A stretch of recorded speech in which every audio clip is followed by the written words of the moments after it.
Heat hit theaters in 1995 and changed crime movies forever. Michael Mann brought Al Pacino and Robert De Niro together for the first time on screen, creating something that still influences films today. But the real story behind this movie is even better than what you saw. Number 1 on our list reveals the preparation that defined the entire production.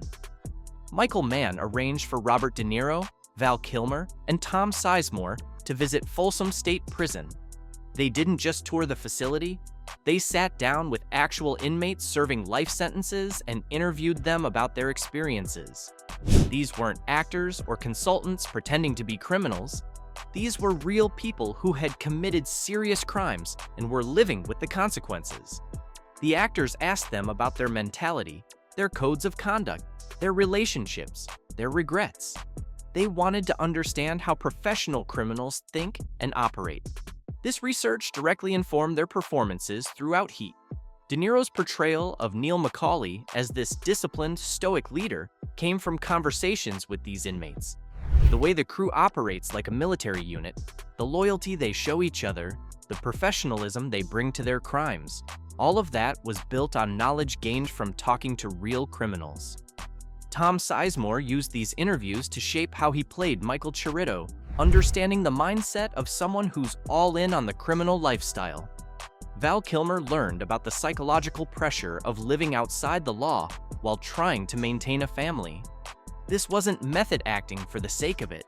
This was genuine research to bring authenticity to roles that could have easily become stereotypes. Mann's commitment to this level of preparation created a film where the criminal characters feel like real people making real choices rather than movie villains. The depth and credibility of Heat's performances trace directly back to those prison interviews. Number 2 reveals something about Al Pacino's performance that changes how you watch the film. Pacino plays Vincent Hanna, the obsessive detective who can't turn off his cop brain even when he's at home. Throughout the movie, Hanna is manic, explosive, constantly wound up tight. He yells at his wife, he intimidates suspects, he bounces off the walls with nervous energy. Pacino made a specific choice about why his character acts this way. He envisioned Vincent Hanna as a cocaine user. This wasn't explicit in the script and it's never shown on screen, but Pacino played the character as if he was using cocaine to fuel his non-stop work schedule. That's why Hanna seems to operate at a higher frequency than everyone around him. That's why his emotions spike so quickly and why he can't seem to slow down. Pacino has talked about this interpretation in interviews, explaining that he wanted to give himself a physical and psychological reason for Hanna's intensity. The famous line he improvised about his wife's rear end, that came from this cocaine-fueled characterization. By grounding Hanna's behavior in a specific choice about substance use, Pacino gave himself permission to go bigger with the performance. Some critics at the time thought Pacino was over the top in Heat, but when you understand he was playing an addict trying to manage a high-pressure job, the performance makes more sense. This hidden layer adds depth to every scene he's in. At number 3, we discover that Heat almost had a completely different ensemble. Val Kilmer plays Chris Shiherlis, the skilled crew member who's married with a kid and trying to balance his criminal life with his family. But Kilmer almost didn't get the role because of scheduling conflicts.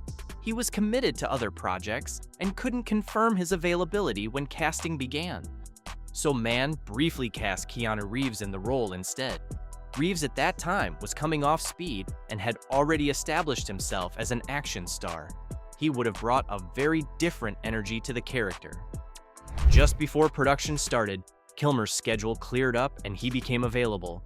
Mann had always wanted Kilmer for the role, so he made the switch.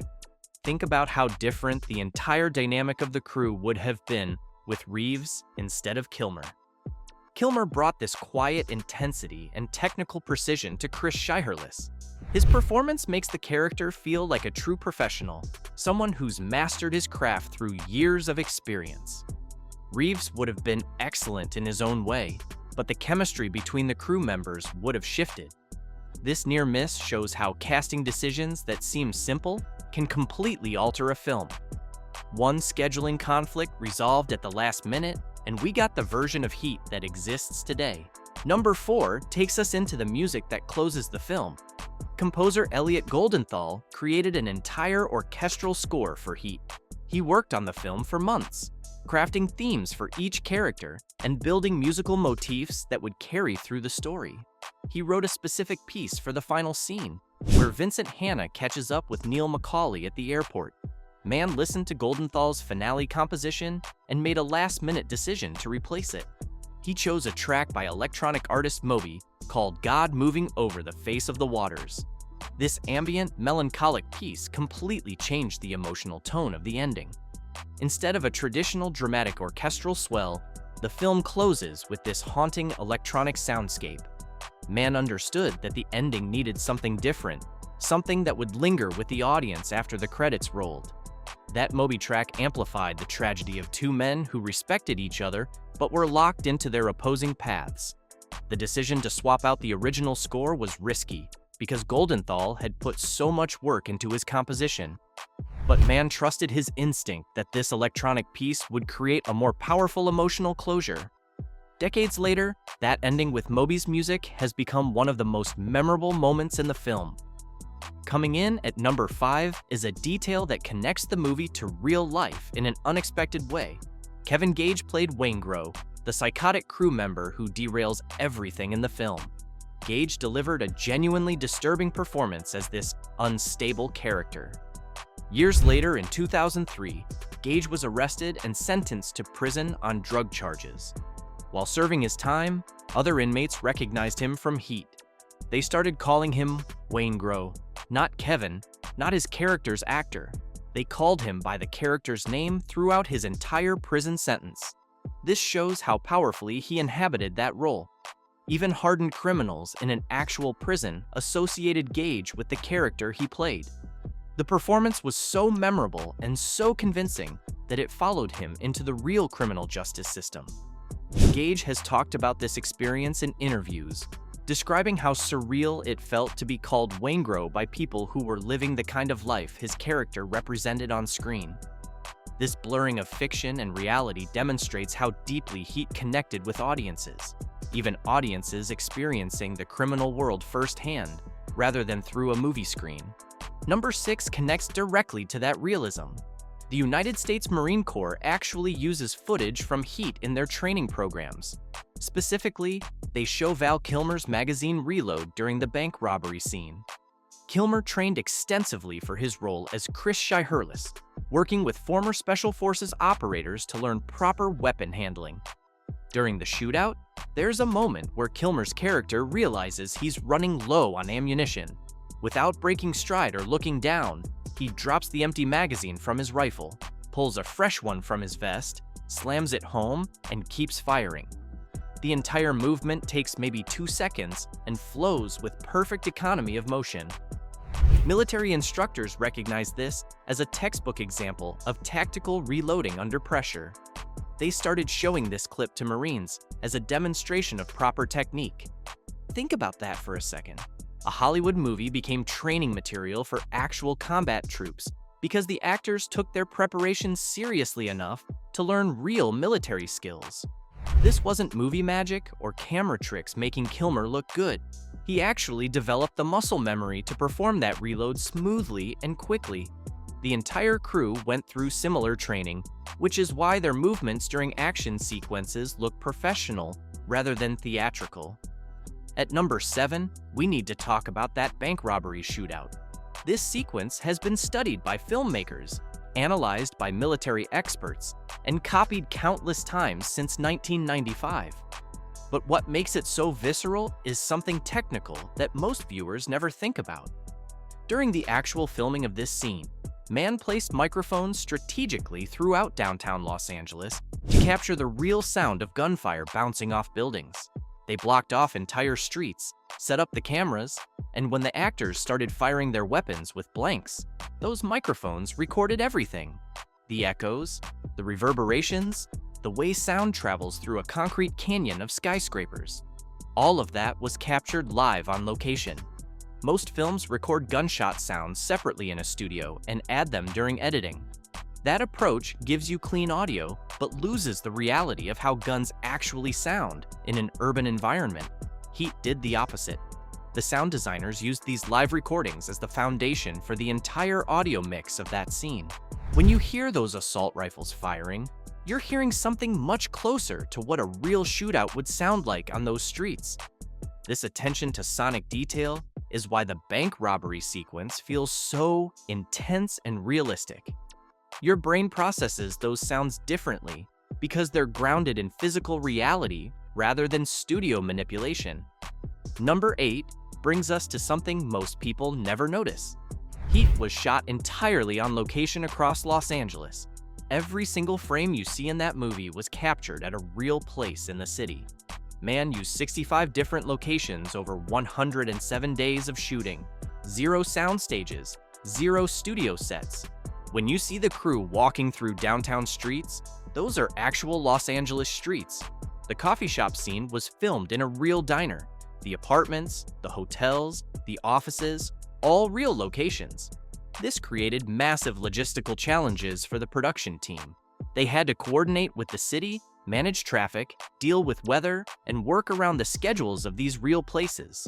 But Mann insisted on this approach because he wanted Heat to feel lived in. He wanted the city itself to become a character in the story. Cinematographer Dante Spinotti used this to his advantage, capturing Los Angeles at night with its neon lights and empty streets. The blue and gray color palette that defines the film came from shooting in these actual locations at specific times of day. The urban alienation you feel throughout the movie, that sense of isolation even in a crowded city, that came from using real Los Angeles as the backdrop. Mann could have saved millions of dollars by shooting on sound stages, but he knew that would sacrifice the authenticity that makes Heat so immersive. Moving to number 9, let's talk about the most iconic scene in the movie. When Al Pacino and Robert De Niro finally sit down at that diner, they had never rehearsed it together. Not once. De Niro specifically suggested they avoid practicing the scene beforehand. He wanted that unfamiliarity, that genuine tension between two characters who were meeting for the first time. Mann agreed and set up 2 cameras to capture whatever happened. The actors walked onto set, sat down, and just started talking. Everything you see in that scene is pure instinct and reaction. Pacino is feeding off De Niro's energy in real time, and De Niro is responding to whatever Pacino throws at him. Mann shot the scene, but made a crucial decision in the editing room. He deliberately avoided using wide shots that showed both actors in the same frame. Every time you see them together, it's cutting between close-ups. This wasn't a mistake or a limitation. Mann realized that the wide shots reduced the intensity of the moment. By keeping them separated on screen, he maintained that psychological distance between cop and criminal even as they sat across from each other. The scene became more powerful because of what he chose to leave out. This unrehearsed approach gave the film one of the most authentic confrontations in cinema history. Finally, at number 10, we go back to Chicago in the 1960s. The entire foundation of Heat comes from a real conversation between a cop and a criminal. Chuck Adamson was a detective working the streets of Chicago when he started tracking a professional thief named Neil McCauley. These two spent months trying to outsmart each other, and one day, they ended up sitting across from each other at a coffee shop. They both knew exactly who the other was. They talked for over an hour, acknowledging that they were on opposite sides, but respecting the game they were playing. Adamson later became a consultant on Miami Vice and Crime Story, working directly with Michael Mann. He told Mann this story, and it became the backbone of the entire film. That famous diner scene where Pacino and De Niro sit face to face, that came directly from this real moment. Mann took that encounter and built an entire universe around it. The authenticity you feel when watching Heat, that tension between hunter and hunted, it stems from something that actually happened on the streets of Chicago decades before the film was made. Heat continues influencing filmmakers 30 years after its release. Christopher Nolan studied it before making The Dark Knight. Video games replicated its heists. A 2022 novel expanded the story. Michael Mann built something that transcends its genre and remains essential viewing for anyone serious about cinema.